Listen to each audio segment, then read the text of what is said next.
Ambassador Claire Hoffman had served humanity in the Galactic Council for 17 years. She had seen things that would have broken most people. She had listened to the Valorian delegates call humans primitive. She had watched the Kethrasi trade ministers laugh at human proposals.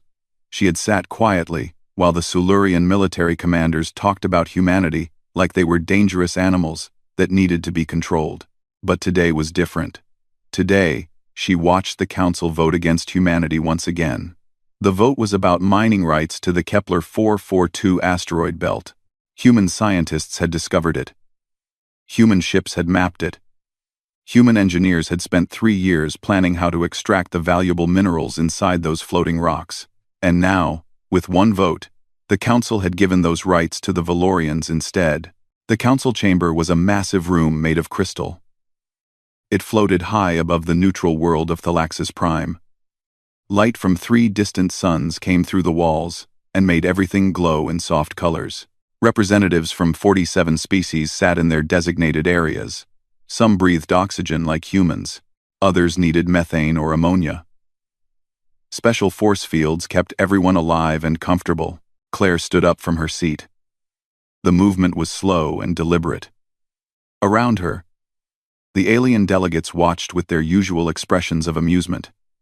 Humans were entertaining to them, the youngest species in the council, barely 400 years into space travel.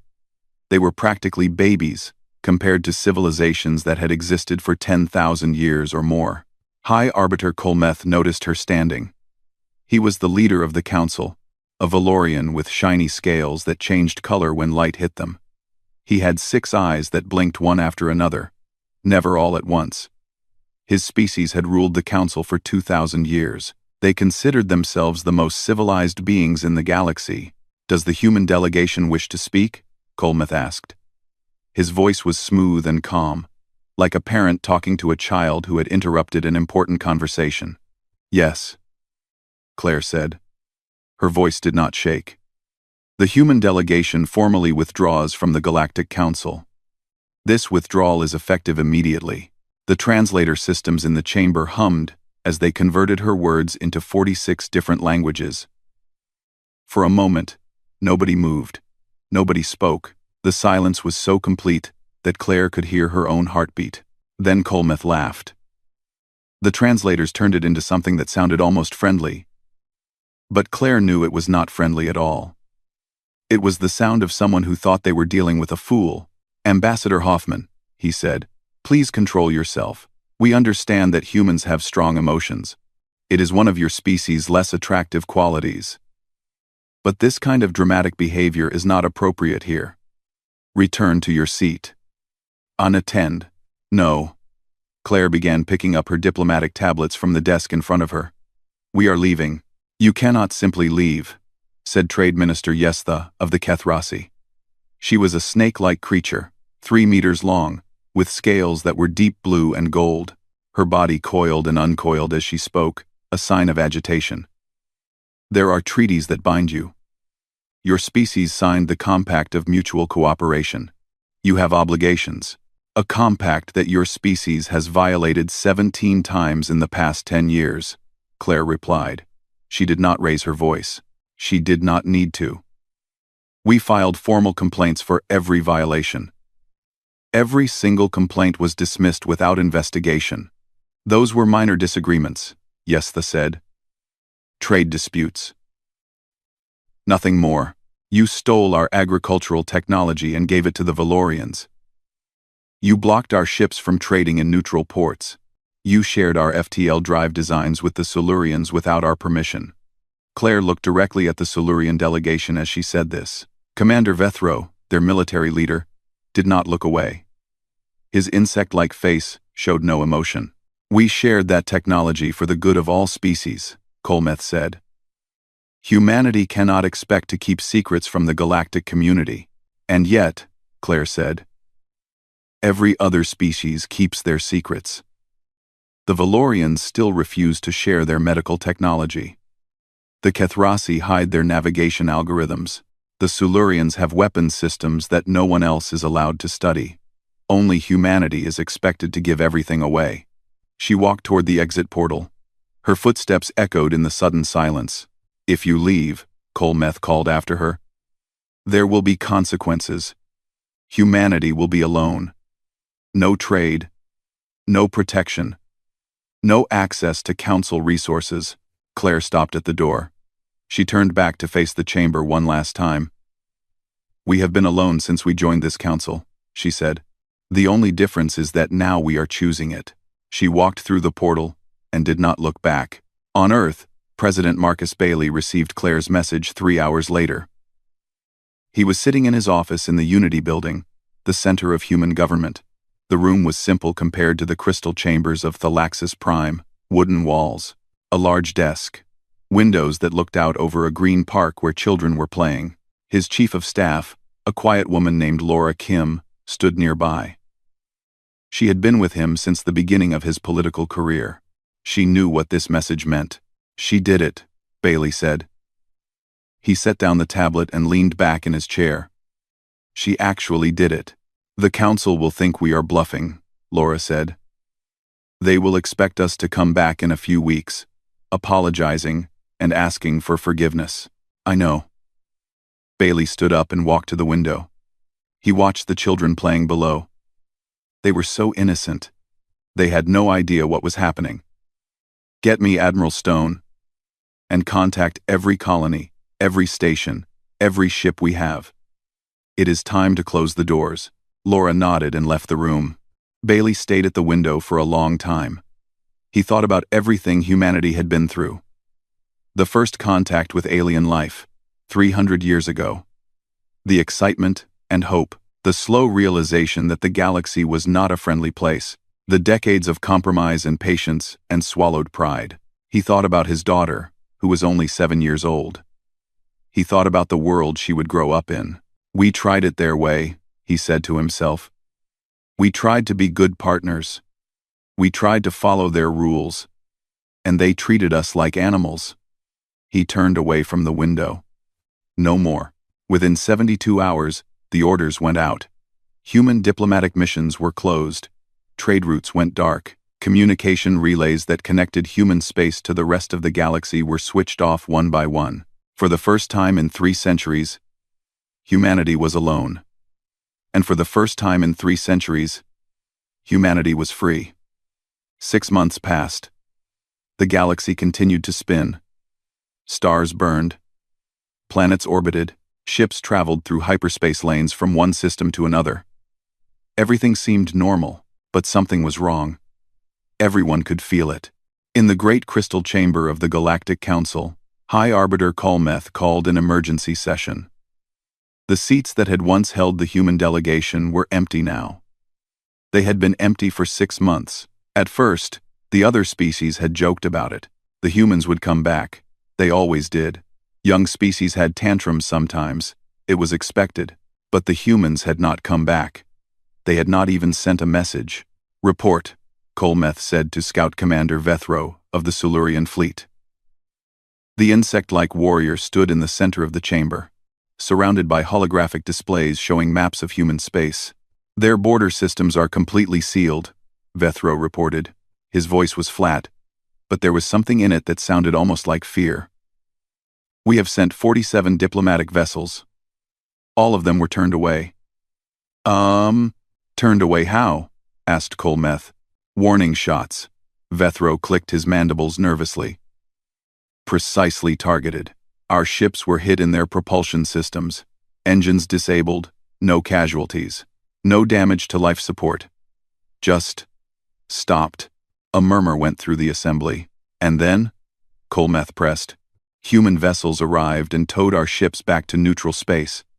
They did not respond to any communication. They did not explain.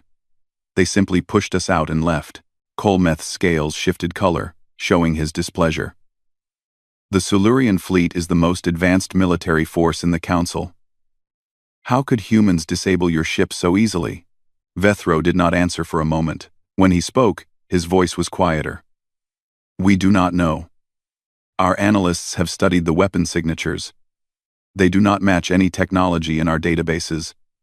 It is something new. Something we have never seen before." The murmur grew louder.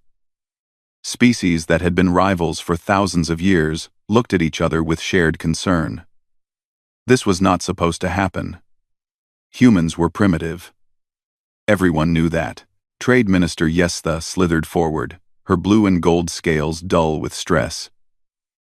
"We must discuss the economic situation," she said.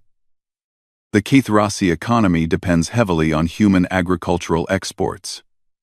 The Quenthar grain that humans developed feeds 30% of our population. Without it, find another source," Kolmeth said dismissively. "There is no other source." Yestha's voice was sharp with anger. "Human genetic engineers created that grain specifically for our biology. It took them 50 years to develop. No one else has the knowledge to reproduce it. And now..." She paused, collecting herself. "Famine has already begun on 3 of our colony worlds. If this continues, millions will die." The chamber fell silent. Kolmeth's scales flickered through several colors before settling on a deep blue that indicated deep thought. "Surely they would not let millions starve," said a delegate from the Vorn Collective, a species of small, furry beings known for their optimism. "Humans are emotional. They care about suffering. If we explain the situation..." "They know the situation," Yestha interrupted. "We sent messages. Hundreds of messages. Begging them to resume grain shipments. Offering to pay any price. They did not respond. Not once." From the back of the chamber, a gravelly voice spoke. "Perhaps they have finally learned." Everyone turned to look at Delegate Morthos of the Gathic Confederation. He was an old creature, covered in gray fur, with 4 eyes that seemed to look in different directions at once. His species was known for staying neutral in all conflicts. They watched. They remembered. They rarely spoke. "Learned what?" Kolmeth asked. "That kindness is seen as weakness in this council." Morthos stood slowly, his old joints cracking. "For 300 years, humans tried to be good partners. They shared their technology freely. They helped species that had nothing to offer in return. They followed every rule, even when those rules were unfair to them." He looked around the chamber, meeting the eyes of delegates who quickly looked away. "And how did we repay them? We stole their inventions. We blocked their trade. We laughed at their proposals. We treated them like children because they were young and because they were kind." He shook his head slowly. "They have learned that kindness brings only pain. So now they offer us nothing. No kindness. No grain. No communication. Nothing." "This is absurd," Commander Vethro said. "They are one species, young, primitive. What threat could they possibly pose by isolating themselves?" Morthos turned his 4 eyes toward the Silurian commander. "That is exactly what worries me," he said quietly. "What are they doing in there that they do not want us to see?" No one had an answer. Over the following months, the effects of humanity's withdrawal spread through the galaxy like a slow disease. The Kethrasi famine grew worse. 3 more colony worlds reported food shortages. The government began rationing, but it was not enough. The Valorians discovered that the quantum processors they had taken from humans were failing.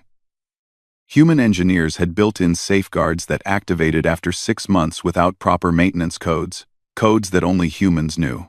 Suddenly, Valorian computing systems were running at half efficiency. Trade calculations that once took seconds now took hours. Even the Silurians were affected. Their new FTL drives, based on stolen human designs, began to malfunction. Ships were getting lost in hyperspace. Some never came back. It turned out that the designs the humans had shared were incomplete. Important safety protocols were missing. The Silurians had been flying with technology they did not fully understand. In his private chambers, High Arbiter Kolmeth studied the reports with growing unease. Every week brought new problems, new failures, new evidence that humanity had been far more important to the galactic economy than anyone had realized. "They planned this," he said to his assistant, a young Valorian named Telros. "They must have. No species could be this prepared for isolation by accident." "What should we do?" Telros asked. Colmeth did not answer for a long time. He stared at the star map showing human space, a dark region where no information came out and no ships went in. "We wait," he finally said. "They cannot stay isolated forever. Eventually, they will need something from us. And when they do, we will make them pay for this humiliation." But weeks turned into months, and months began to turn into years. The silence from human space continued. And slowly, the Council began to realize a terrible truth. Humanity did not need them. They had never needed them. And now, finally, they were showing the galaxy what that meant. Deep inside human space, far from the sealed borders and the silent communication relays, something incredible was happening. Admiral Patricia Stone stood on the bridge of the carrier Defiant, the largest warship humanity had ever built. Through the massive windows in front of her, she could see the shipyards of New Eden, the most secret facility in human territory. Hundreds of construction drones swarmed around the skeletons of new ships. Sparks flew as metal was welded to metal. In the distance, completed vessels moved into formation, their hulls gleaming with a strange coating that seemed to absorb light. "Report," Stone said to Captain Daniel Morris, her executive officer. Daniel checked his tablet. He was a tall man with gray hair and steady hands. He had served under Stone for 15 years. He had never seen anything like what was happening now. "The gravitational manipulation systems are installed on the entire 7th Fleet," he said. "Stealth coding is complete on the 9th and 10th Fleets, and the new FTL drives." He paused, checking the numbers again to make sure they were correct. "They are testing at 4 times the speed we showed the Council." Stone allowed herself a small smile. "Good. What about Project Lighthouse?" "Fully operational. We can communicate instantly across any distance. No delay. No relay stations needed." For 300 years, humanity had played a role.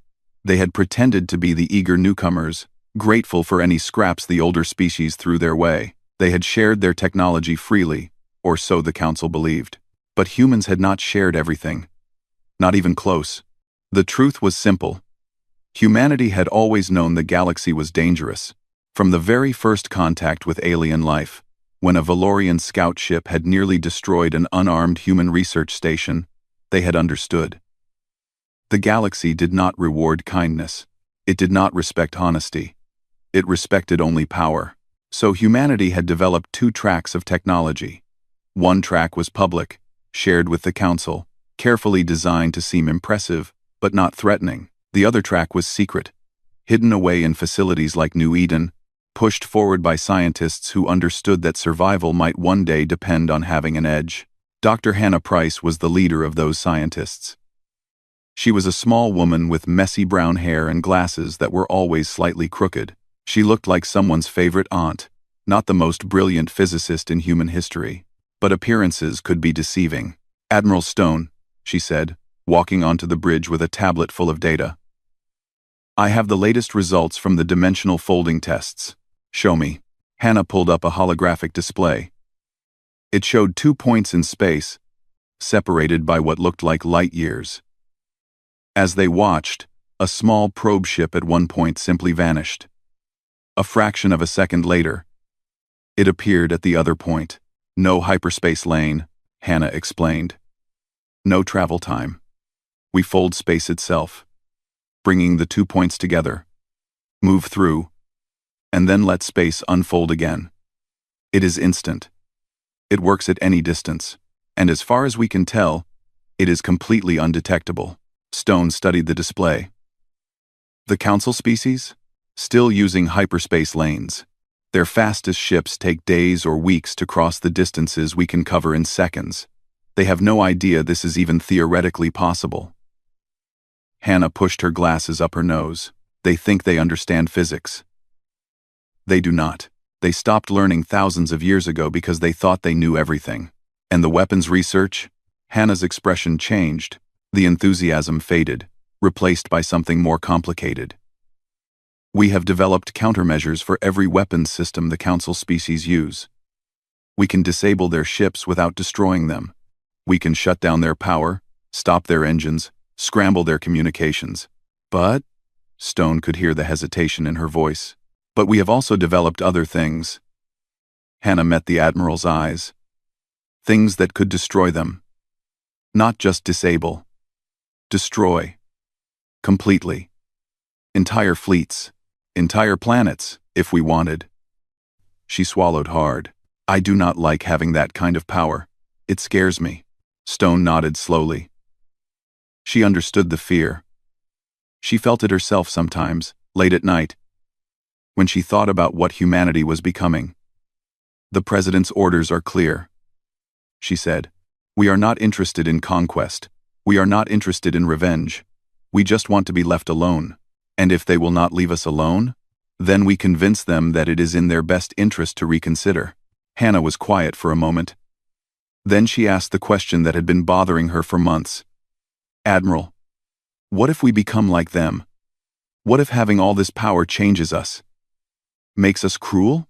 Stone thought about it. She thought about her parents, who had been farmers on a colony world.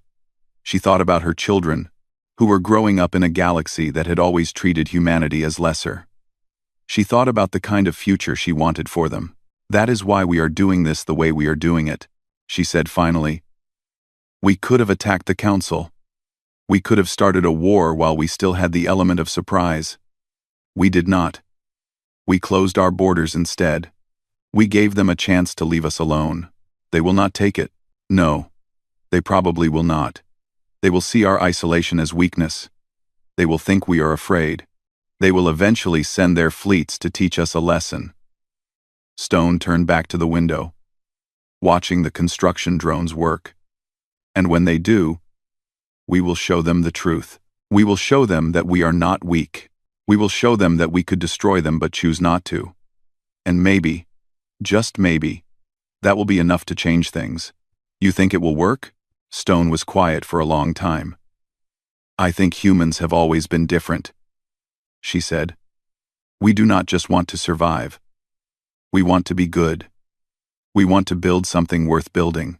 The Council species forgot that somewhere along the way, they became empires. They became conquerors. They became afraid of anything new. She turned back to Hannah. We will not be like them. We will be what we always should have been. Humanity at its best. Strong enough to protect ourselves. Kind enough to protect others. And wise enough to know the difference. Outside the windows, another ship came online. Its engines glowing blue in the darkness of space. Humanity was building something new. Something the galaxy had never seen before. And soon, everyone would know it. 2 years after humanity closed its borders, something unexpected happened. A small ship appeared at the edge of human space. It was not a warship. It carried no weapons. It came alone. The ship belonged to Delegate Morthos of the Gathic Confederation. He had not told the Council he was coming. He had not asked for permission. He had simply left Thalaxis Prime one night and pointed his vessel toward the darkness where no ships returned. His crew thought he was crazy. He had left them behind at a neutral station with instructions to wait for 3 weeks. If he did not come back, they should tell the Council he had died on a personal journey, nothing more. Now, as his ship crossed the invisible line that marked the human border, Morthos felt something he had not felt in a very long time. He felt afraid. The warning came almost immediately. A voice, calm and clear, speaking perfect Gathic. Unknown vessel, you have entered human-controlled space. State your purpose. Morthos took a deep breath. His 4 eyes blinked slowly, one pair after another. I am Delegate Morthos, of the Gathic Confederation. I come not as a representative of the Council, but as an individual. I wish to understand. Nothing more.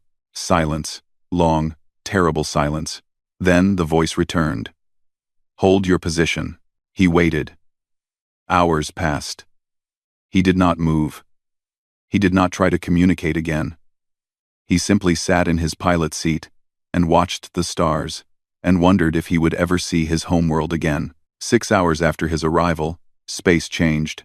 There was no warning. No flash of light. No ripple of hyperspace energy.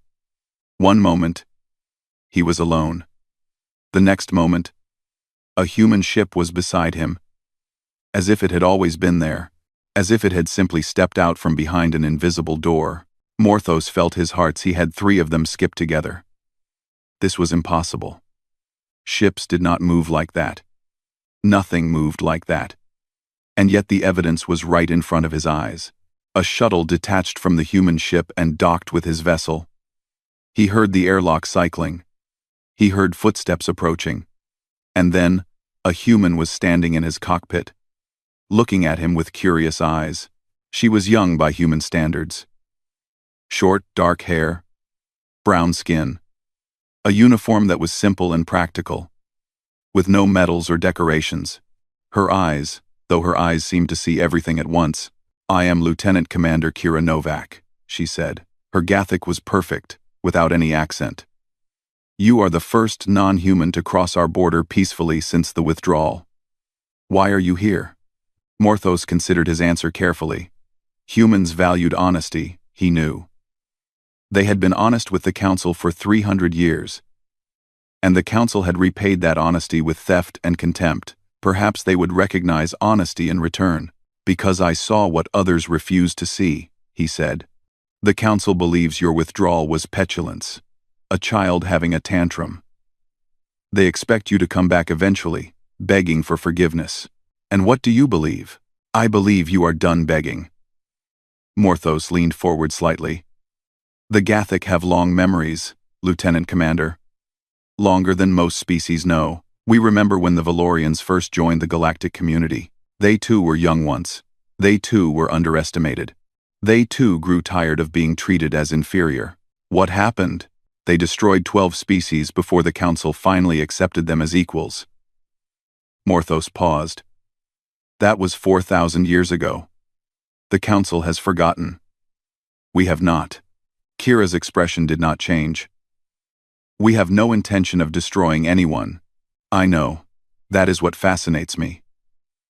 Morthos studied her face, looking for any sign of deception. He found none.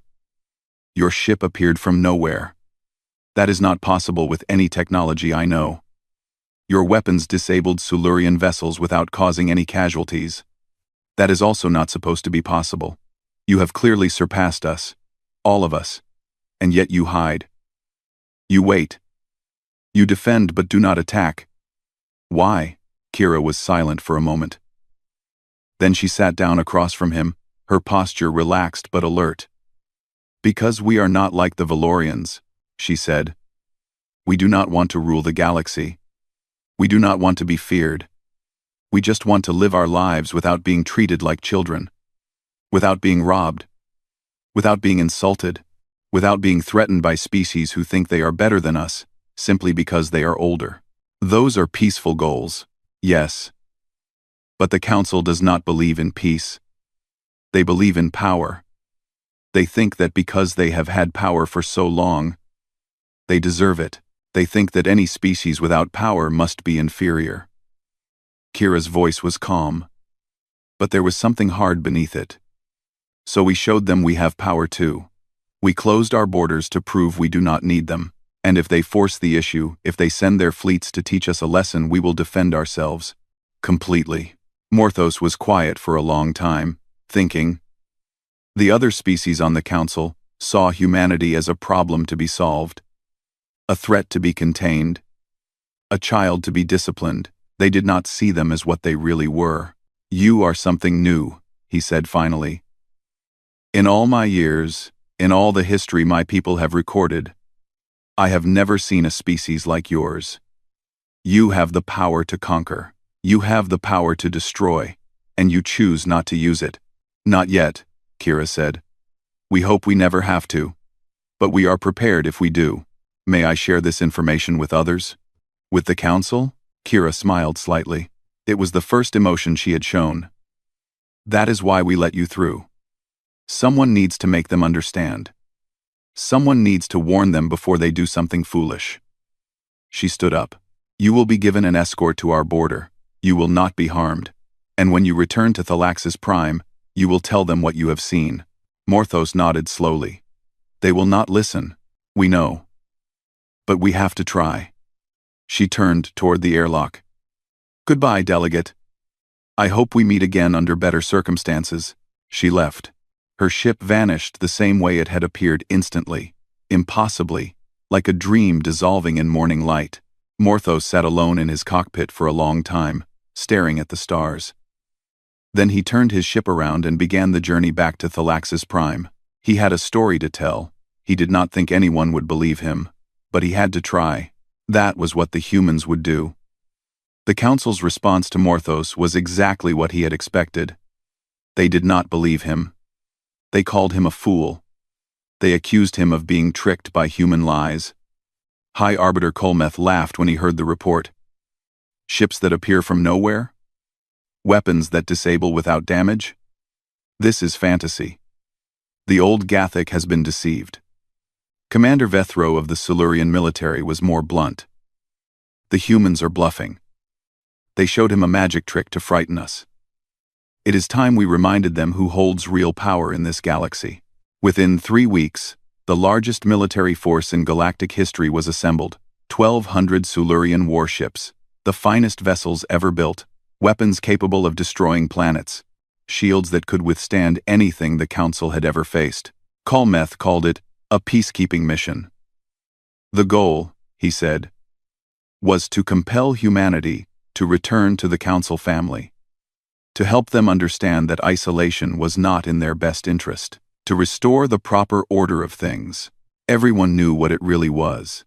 It was punishment. It was a lesson. It was the galaxy's way of showing a young species what happened when they forgot their place. Morthos watched the fleet depart from his quarters on Thalaxis Prime. His 4 eyes were sad. He had tried to warn them. He had told them what he had seen. But pride was stronger than wisdom. It always was. "I am sorry," he whispered to no one. "I tried." The Silurian fleet crossed the human border at 17 different points. It was a perfect formation. Overwhelming force spread across a wide front. No escape, no chance for the humans to concentrate their defenses. Commander Vethro stood on the bridge of his flagship, the Conqueror, and watched the stars slide past.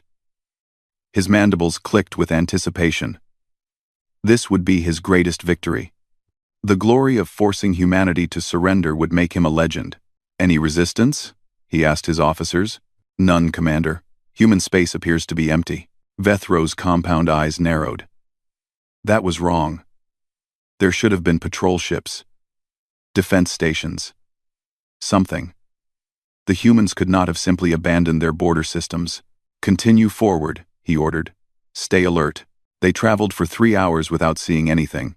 No ships, no stations, no signs of life at all. Just stars and planets and empty space. And then, space changed. 700 human ships appeared around the Silurian armada.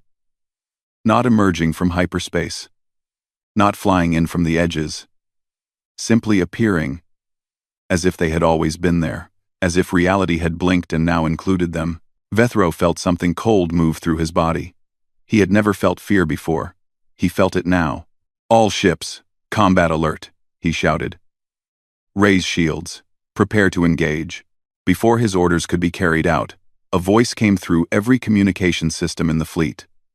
Calm. Clear. Unhurried. "Silurian fleet, this is Admiral Stone of the Human Defense Force. You have entered our space without permission. You will stand down immediately." Vethro forced his voice to stay steady. "Human vessel, you are outnumbered nearly 2 to 1. Your threats are empty. Surrender now, and we may show mercy." "Commander," Admiral Stone said, "we have given you this chance because we believe in second chances. We are going to demonstrate something. Please watch carefully." Every Silurian ship lost power at the same moment. It was not an attack. Nothing exploded. Nothing burned. The ships simply stopped. Engines died. Weapons went cold. Shields collapsed. Navigation systems went dark.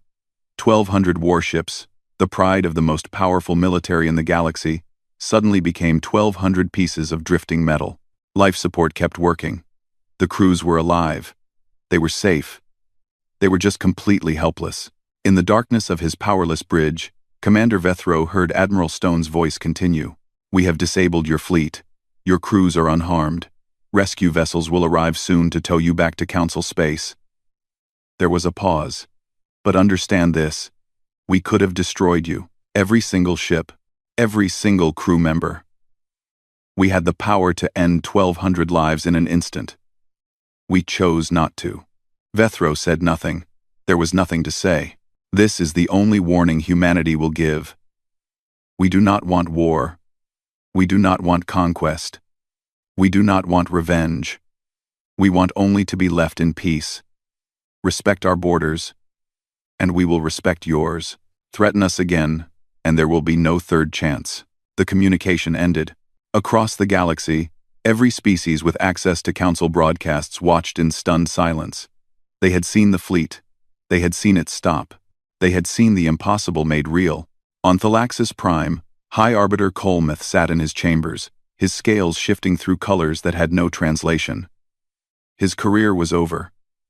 His reputation was destroyed. Everything he had believed about the universe had been wrong. Commander Vethro was eventually rescued, along with his crews. He resigned from the military the next day.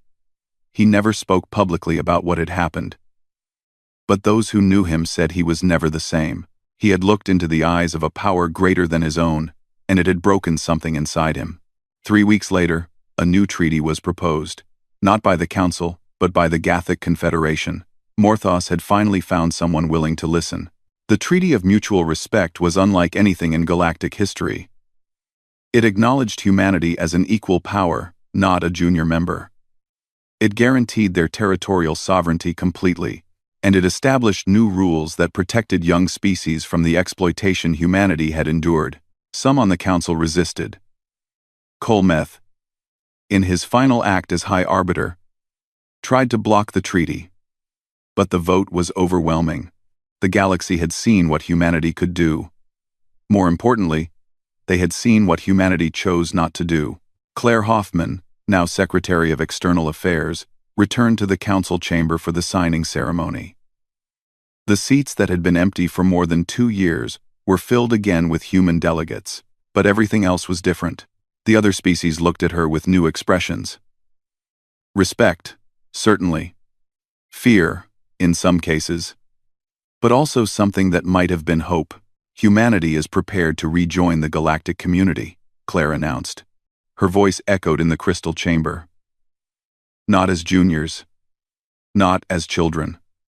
As equals." She paused, letting the words settle. "We have technologies that could help every species here. Medical advances that could save millions of lives. Agricultural techniques that could end famine forever. Energy solutions that could power entire civilizations." She looked around the room, meeting every eye that would hold her gaze. "We want to share these things. Freely. Without conditions." The chamber was completely silent. "But we will never again be dismissed. We will never again be exploited. We will never again accept being treated as less than we are." Claire's voice was firm but not angry. "We came to the stars hoping to find friends. Instead, we found contempt. So we went home and became strong enough that we never have to accept contempt again." She smiled slightly. "Now we are back. And this time, we are staying." The vote to accept humanity's new terms was unanimous. It was the first unanimous vote in Council history. Outside the crystal chamber, the stars continued to burn. The galaxy continued to turn. But something fundamental had changed. A new species had taken its place among the great powers. And unlike those who came before, they had done it without firing a single shot. Humanity had finally arrived, and the galaxy would never be the same.